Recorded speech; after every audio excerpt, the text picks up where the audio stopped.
ہمارے جو مذہبی لوگ ہیں نا ان میں بھی کوئی مسئلہ ہے تھوڑا سا. ہمارے حضرت ایک بات بہت بتایا کرتے تھے کہ جن لوگوں کو دیندار بننے کا شوق ہے نا ان کو بھی دیندار بننا آتا نہیں ہے.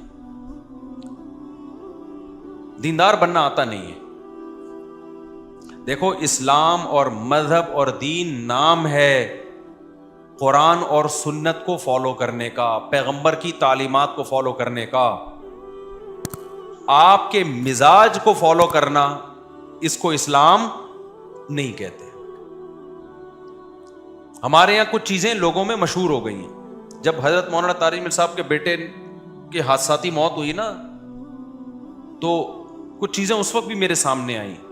لوگ کہہ رہے تھے خودکشی کی ہے, خودکشی تو نہیں کی تھی 100%, یہ تو ثابت ہو گیا ہے, چیمبر میں گولی غلطی سے چل گئی. ایک بات ہے اگر بالفرض کی بھی ہے خودکشی, مثال ہے, تو اس کا مولانا طارق جمیل صاحب کے دیندار یا بے دین ہونے سے کیا تعلق بھائی؟ یہ اللہ نے کب کہا ہے کہ جنت میں وہ جائے گا جس کا بچہ بھی نیک ہوگا؟ یہ کہیں لکھا ہوا ہے قرآن میں؟ نہیں ہے میرا خیال ہے. بات کہتے خودکشی کے خلاف بیانات, اپنے گھر میں خودکشی ہو گئی, تو ہو سکتا ہے بالکل. انسان اپنے عمل کا مکلف ہے, بیوی بچوں کے عمل کا مکلف نہیں ہے. قرآن نے کہا قوا انفسکم واہلیکم نارا, اپنے آپ کو اپنے بیوی بچوں کو جہنم سے بچانے کی کوشش کرو, بچا پاؤ گے. اس کے بارے میں تو قرآن نے کہہ دیا انک لا تہدی من احببت, اے نبی آپ نہیں بچا سکتے, ہدایت دے سکتے. ہدایت کس کے ہاتھ میں؟ میرے ہاتھ میں. نبی اگر کسی کے دیندار ہونے سے اس کے رشتہ داروں کو ہدایت ملنا ضروری ہوتا تو سب سے پہلے محمد صلی اللہ علیہ وسلم کے سب سے چہیتے چچا ابو طالب کو ہدایت ملتی. ساری زندگی ہمارے نبی اس درد میں روتے رہے کہ کسی طرح میرے چچا کو ایمان کی توفیق مل جائے.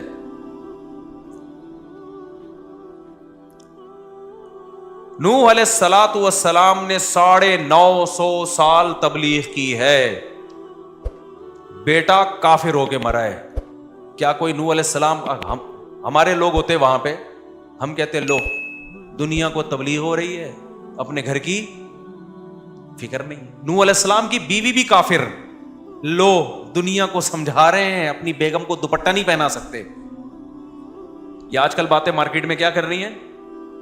میں طلبہ سے جامعۃ الرشید میں پڑھاتا ہوں نا, طلبہ کو وہ چونکہ مولوی بن رہے ہیں نا, مدرسے تو مولانا بننے کی فیکٹریاں ہوتی ہیں, مال پروڈکٹ ہر سال تیار ہو کے نکلتا ہے. تو میں ان کو ایک بات سمجھا رہا تھا کہ کبھی نہ اوٹ پٹانگ دعوے نہیں کرنا, ہمیشہ نیچر پہ چلنا, اور جو ریالٹی ہے نا اس سے آگے نکلنے کی کوشش مت کرنا. فنڈر گیری اللہ کو پسند نہیں ہے. حضرت مولانا اشرف علی تھانوی رحمۃ اللہ علیہ کی جو سب سے بڑی خاصیت تھی نا, وہ ہمیشہ ریالٹی پہ بات کرتے تھے, ہمیشہ ریالٹی پہ. ان کی جتنے مواعظ ہیں, خطبات حکیم الامہ کے نام سے اتنے سارے مواعظ چھپے ہوئے, ان کے سینکڑوں کتابیں لکھی ہیں انہوں نے. جب ان کی موت واقع ہو رہی تھی تو عینی شاہدین کا بیان ہے کہ ان کی دونوں انگلیوں سے روشنی کی کرنیں نکل رہی تھی. ایک کرامت کے طور پہ اللہ نے یہ دکھایا, کیونکہ ساری زندگی انہوں نے اپنے قلم سے اصلاحی امت کا بہت کام لیا اللہ نے. میں نے بہت پڑھا ہے حضرت مولانا شیخ تھانوی رحمۃ اللہ علیہ کو بچپن میں. اگر میں نے ان کو نہ پڑھا ہوتا شاید آج میں یہاں نہ بیٹھا ہوتا. لیکن ان کی اردو بہت گاڑھی ہے, بہت ثقیل اردو استعمال ہوتی. کچھ کتابیں حضرت مولانا شیخ تھانوی کی طرف منسوب ہیں جو ان کی ہیں نہیں, کچھ اوٹ پٹانگ چیزیں. تو خیر, کبھی بھی ریالٹی سے ہٹ کے مت جاؤ. مثلا میں نے طلبہ کو سمجھایا, میں نے کہا جب تم کل مولانا بنو گے تو اخلاق پر بیان کرو.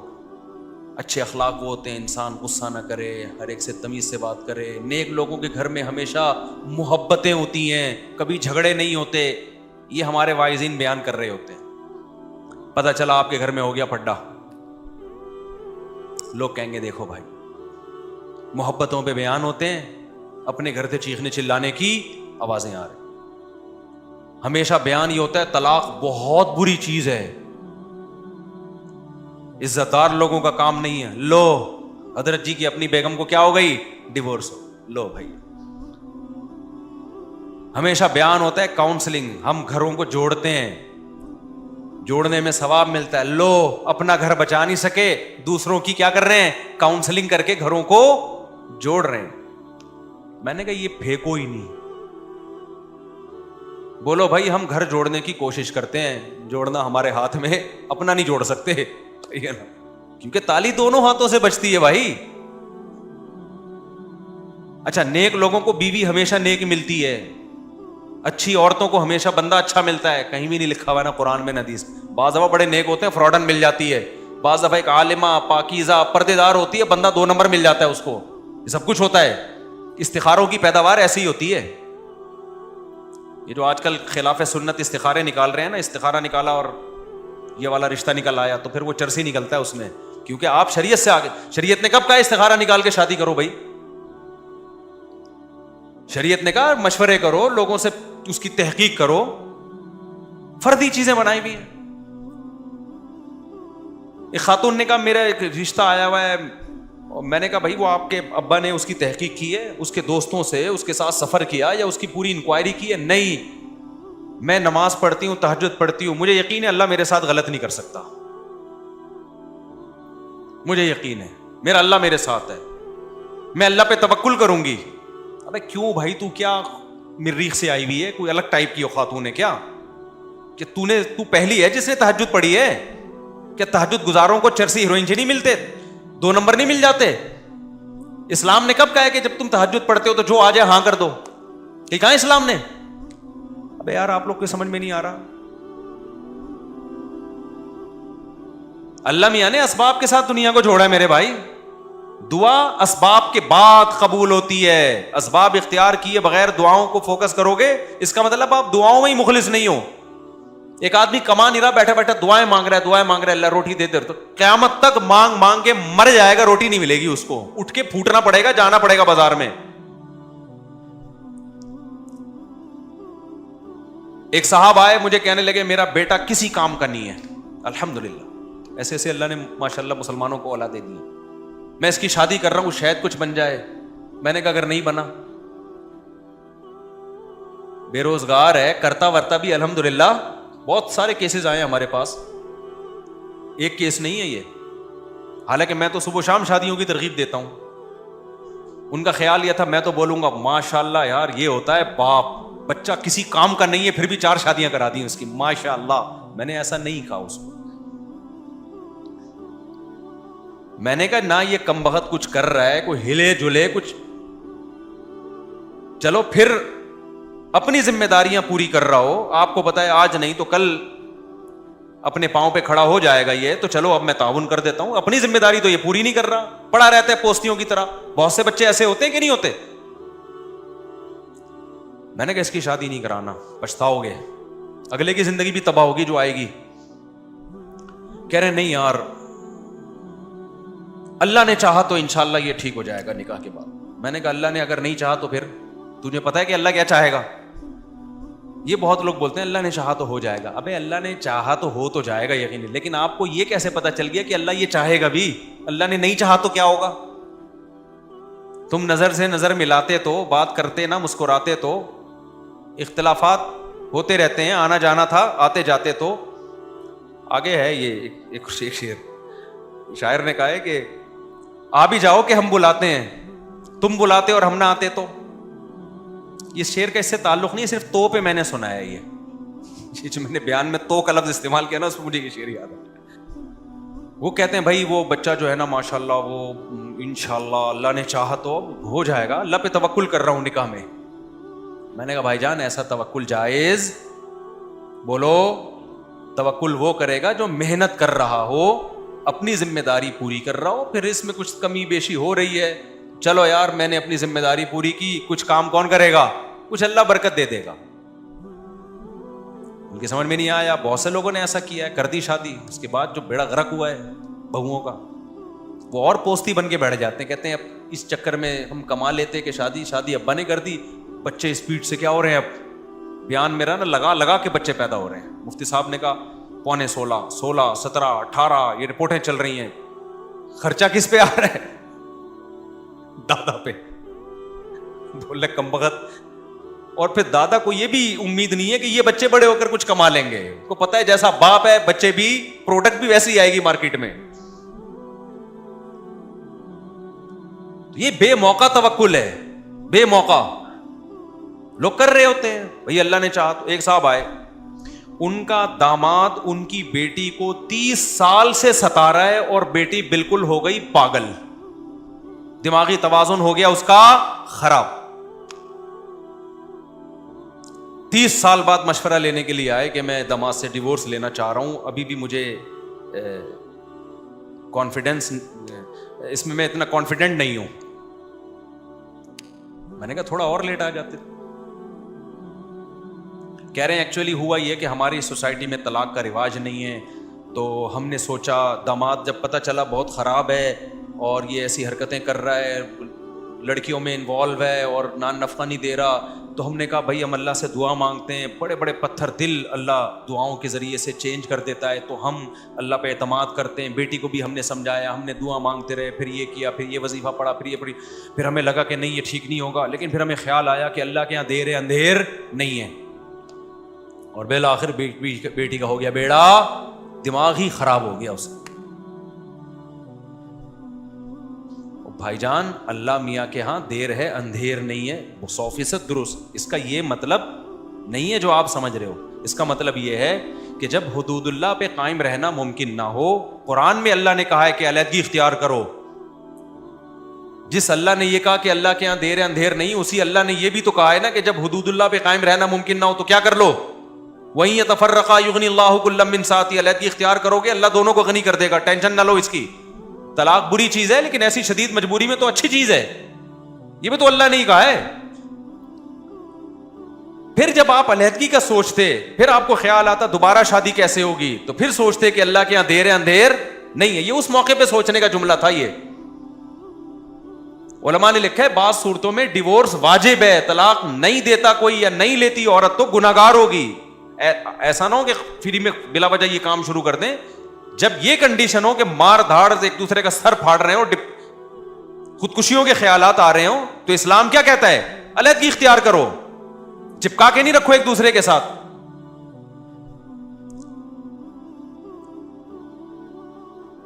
ایک خاتون نے کہا میری شادی ہو گئی, 1 ہفتے کے بعد پتا چلا کہ جی بندہ بالکل اولاد ہی نہیں ہو سکتی, بالکل نامرد ہے.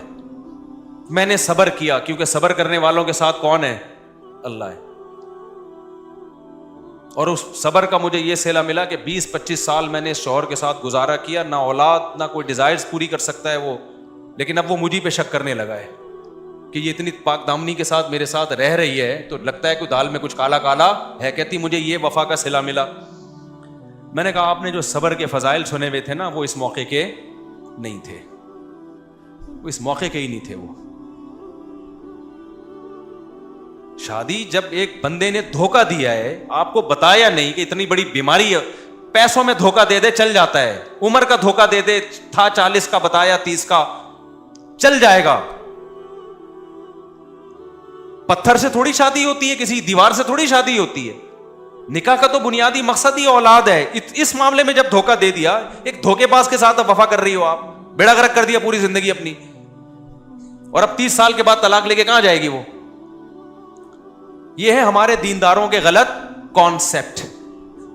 نہیں آ رہی کھوپڑی شریف میں بات, بھائی جان کیا ہو گیا, سمجھ میں آ رہی ہے بات. تو فرضی چیزیں کی ہوئی ہیں.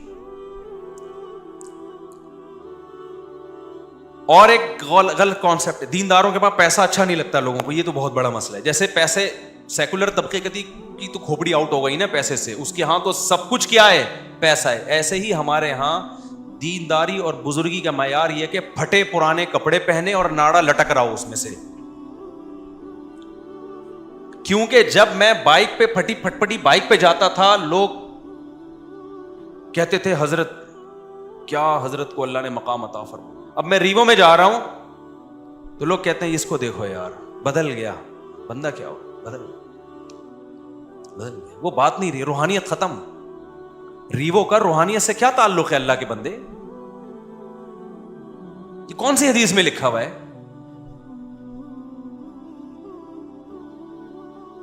یہ سیلفیاں لے رہے ہیں. سیلفی لینے کا اس سے کیا تعلق ہے بھائی؟ ایک صاحب نے لکھا ہمارے مدرسے کے طالب علم کہ میں اس مفتی کے بیان پہلے بہت شوق سے سنتا تھا. پہلے یہ سادہ تھا, پتہ نہیں کیا مطلب تھا, شاید ناڑا لٹک رہا ہوگا, کیا ہوگا. میرے تو ہمیشہ سے یہی سفید لباس رہا ہے, 25-30 سال, 95 سے لے کے اب تک میں سفید کپڑے ہی پہن رہا ہوں. گھر والے کبھی کوئی کلر رنگین پہنا دیں زبردستی تو ایک الگ بات ہے, ورنہ یہی ڈیزائن, یہی کالر, اور یہ, اس کے علاوہ کچھ نہیں پہنا ہم نے. اور کیا سادگی چاہیے میرے بھائی؟ تو میں وہ ناڑا لٹکنا ہی رہ گیا کہ حضرت اتنے سیدھے, ان کے زارمل لٹک رہا ہوتا ہے, اتنے سادہ. کیا تمہیں لینا دینا یار؟ ایک بندہ اگر ریوو میں بیٹھ گیا تو کیا ہو گیا اس سے یار؟ کیوں فضول؟ یہ اچھے دیندار لوگوں کے کمنٹس ہوتے ہیں نیچے. یہ بھی ایک دماغ ہے. کہتے ہیں حضور صلی اللہ علیہ وسلم کی زندگی تو بہت سادہ تھی. دیکھو ہمارے نبی کی زندگی میں تو پھر سفید کپڑے بھی نہیں تھے. اگر نبی کی زندگی کو فالو کرنا ہے تو اس میں پھر جو کی روٹی ہے, گندم کی روٹی بولو نہیں ہے. پھر تو علماء کو چاہیے کہ ایک ٹائم جو کی روٹی کھائیں بس. پھر اس میں ایک لنگی ہے, کبھی اوپر کی چادر تھی کبھی نہیں تھی. وداؤٹ قمیض ہمارے نبی صلی اللہ علیہ وسلم گھومتے تھے, اس لیے کہ کپڑا ہی نہیں تھا.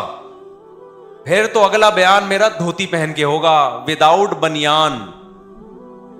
پھر دیکھتا ہوں ایسی سادگی آپ افورڈ کر پاؤ گے کہ نہیں کر پاؤ گے. پھر 40 دن گھر میں چولہا نہیں جلتا تھا.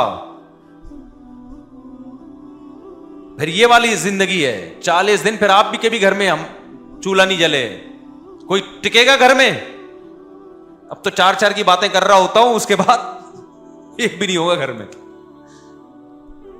او بھائی وہ جو نبی کی زندگی تھی نا, یہ سادگی والی کی, ایک لنگی ہے, اوپر پہننے کی قمیض بھی, غربت تھی, مسکنت تھی, یہ نبی کی اختیاری تھی. اس میں نبی نے ہمیں اپنے آپ کو فالو کرنے کا حکم نہیں دیا. اگر فالو کرنے کا حکم دیا ہوتا تو حضرت عثمان اور عبد الرحمن بن عوف کی بھی یہ زندگی ہوتی. ان کی تو بڑی لگژری زندگی تھی. حضرت عثمان کے اونٹ تجارتی ایک دفعہ مدینہ میں آئے ہیں نا, تو مدینہ کی زمین ہلنے لگی. پتا چلا کہ سینکڑوں اونٹ مال سے بھرے ہوئے مدینہ میں آ رہے ہیں. اونٹ کا چغازا وزن ہوتا ہے.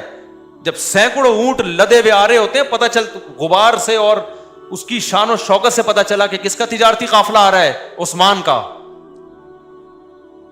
نہیں آئی میرا خیال ہے بات سمجھ میں؟ تو ہمارے نبی نے تو ان کو منع نہیں کیا. یہ ہمارے نبی کا فقر اختیاری تھا. اللہ نے آپ کا مزاج ایسا بنایا تھا. اس میں بہت ساری حکمتیں تھیں. وہ حکمتیں کیا تھی اس پر میں کئی دفعہ بیان کر چکا ہوں, ابھی یہ میرا ٹاپک نہیں ہے. سلیمان علیہ السلام بھی تو اللہ کے پیغمبر تھے نا. کتنا بڑا عالی شان تخت تھا ان کا, کیسا عالی شان تاج تھا ان کا. ہمارے آج کے یہ صوفی ٹائپ کے, جو جاہل ٹائپ کے صوفی ہیں, یہ اس دور میں ہوتے, حضرت سلیمان کے پاس آ کے کہتے کہ آپ کی تو اسٹائل ہی الگ ہے, آپ کا تو یہ تو بزرگوں کا اسٹائل یہ ہوتا ہی نہیں. آپ کا تو لشکر دیکھو اور لگژری زندگی دیکھو, آپ کا تو تخت اتنا بڑا عالی شان تخت تھا. سلیمان علیہ السلام ایک چھپڑا بھی تو بنوا سکتے تھے نا بیٹھنے کے لیے. ایک منجی ہوتی, اس پہ سلیمان علیہ السلام آگے بیٹھ جاتے, دربار وہاں بھی لگ جاتا. ارے منجی نہیں ہوتی جس میں نیچے سے بھی ہوا لگتی ہے, بیڈ میں نا نیچے سے ہوا نہیں لگتی. منجی میں فائدہ ہوتا ہے کہ نیچے سے بھی ہوا لگتی ہے, اس میں زیادہ سکون کی نیند آتی ہے. تو سلیمان علیہ السلام ایسے بھی تخت لگا سکتے تھے کہ چارپائی ہوتی ہے وہ جو کھجور کے پتوں والی, اس پہ بیٹھتے. ہمارے نبی کا تخت تو یہی تھا بھائی. ہمارے نبی زیادہ بڑے بادشاہ تھے سلیمان علیہ السلام سے, لیکن تخت کیسا تھا؟ ایک بوریا چٹائی جس پہ نشان پڑ جاتے تھے. سلیمان علیہ السلام بھی اللہ کے محبوب پیغمبر, لیکن ان کا انداز کیسا تھا؟ اتنا عالی شان تخت, ملکہ سبا دیکھ کے ہوش اڑ گئے, ہیرے جواہرات جڑے ہوئے اس میں. اب کوئی کہتا ہے یہ بزرگ ہیں, ان کا انداز تو دیکھو. اور بات کا انداز بھی وہی تھا. ہدہد مارکیٹ سے شارٹ ہوا, سلیمان علیہ السلام نے فرمایا وداؤٹ پرمیشن یہ مارکیٹ سے شارٹ کیوں ہوا ہے؟ جب آئے گا اگر اس نے معقول ریزن پیش نہیں کی, اس کو میں سزا دوں گا یا اس کو ذبح کر ڈالوں گا میں. آپ کو لو بھائی, ان کے تو بات کیسے کر رہے ہیں یار یہ. یہاں کے صوفی ہوتے کہتے یار یہ تو بات بھی عجیب انداز سے کر. بھائی حکومت چلانا ہے تو اسی اسٹائل میں بات ہوگی. اگر سلیمان السلام کا اسٹائل یہ ہوتا ہد جب آئے گا تو دیکھیں پہلے میں اس کو محبت سے سہروزے کی جماعت میں بھیجوں گا, پہلے محبت سے سمجھاؤں گا میں اس کو. تو ہد تو سدھرتا نہیں سدھرتا, جو اور درباری تھے وہ بگڑ جاتے, بولتے ہیں یہ صحیح مل گیا بھائی ہمیں بادشاہ سلامت, جہاں مرضی غائب ہو جاؤ, کوئی بھی بہانہ کر دو. یہ دل کے اتنے نرم ہے وہ بہانہ کیا کر لیتے ہیں, قبول کر لیتے ہیں. سلیمان السلام کو حکومت چلانی تھی, فوج تھی. فوج میں ایسا نہیں ہوتا میدان جنگ میں فوجی مارکیٹ سے شارٹ ہے تو آفیسر آئے کہہ رہا ہے آپ کہاں گئے ہوئے تھے بیٹا, ابھی تو جنگ شروع ہونے والی ہے, میری نانی کا انتقال ہو گیا تھا سر میں وہاں گیا تھا. کوئی بات نہیں بیٹا, انسان کے اخلاق اچھے ہونے چاہیے, میں تمہیں کوئی سزا نہیں دینا چاہتا, آئندہ خیال کرنا. نانا کا انتقال پہ بتا کے جانا. ایسا ہوتا ہے کسی فوج میں نہیں ہوتا. نظام چلانا ہے بھائی, اس میں ڈانٹ بھی ہے, سزا بھی ہے, دھمکیاں بھی ہیں, کورٹ مارشل بھی ہے. تو جس کی نیچرل لائف ہوگی اس میں دھمکیاں بھی ہوں گی, بدماشیاں بھی ہوں گی, پھٹے بھی ہوں گے, اللہ نہ کرے طلاقیں بھی ہو سکتی ہیں, سب کچھ ہو سکتا ہے. یہ سب سوسائٹی کا حصہ ہے.